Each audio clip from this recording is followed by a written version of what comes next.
Good morning, colleagues. 3 very quick tips from me. The first one is calendar in Teams. When you go to your calendar, you can see there's lots of colors now. Those colors are the same colors that are in your Outlook. So they've added lots of things to the right-click menu on the calendar events. So when I right-click on here, you can now categorize them based upon the categories that you've got in Outlook.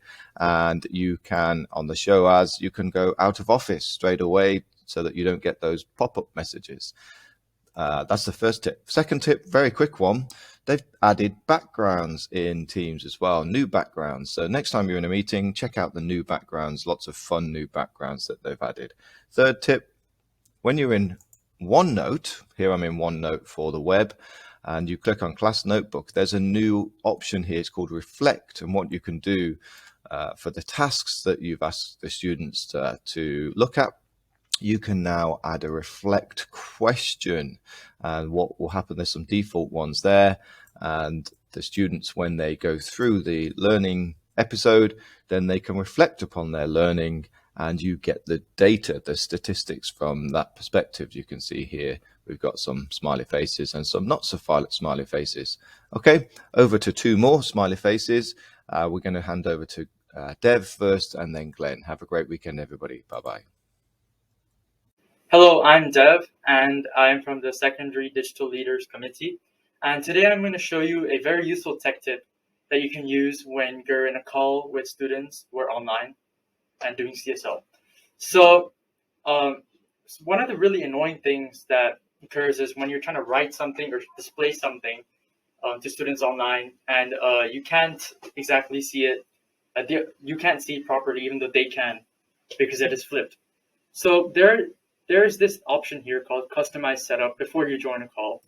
And when you click that, you can see a little section called Mirror My Video. So from default, this is usually turned on.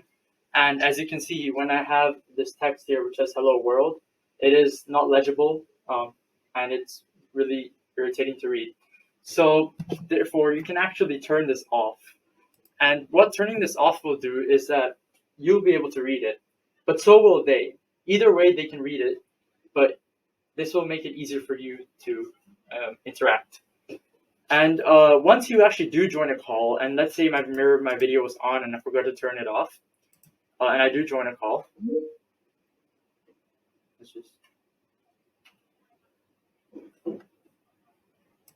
So now I'm in a call. So I can actually click the 3 dots here, which says More Actions, and I can click on Device Settings. And here you can see this option is still available. I can still click it on and off. So yeah, you can use this tech tip to make it easier to interact with students who are online. And yeah, thank you. Hey everybody, I hope your day is going superbly well so far. And what I'm going to do is show you a file transfer app this morning, because I've recently swapped from Android to iOS, and one of the things that I want to do as well is separate work email from personal devices and personal links with a school account. So one of the troubles here is being able to share a file from iOS to Windows and Windows to iOS. Now this app on the side here is called Send Anywhere, and I can go into my browser and go to sendanywhere.com. And what's good about this is that it gives you a 6-digit code that is auto deleted after 10 minutes. The one downside about the app, though, is that unless you pay for it, you do get an incredible amount of adverts. So I've got a timetable here, and I'm going to go and hit send in my app. And what happens is I get a 6-digit code, and then I go and put the 6-digit code into my browser at sendanywhere.com, and it will receive this timetable that I've just sent to myself. So you'll end up with a slew of adverts, but it allows me then to go and download that piece of media. I can go to receive on the other side, and I can go and put in a key.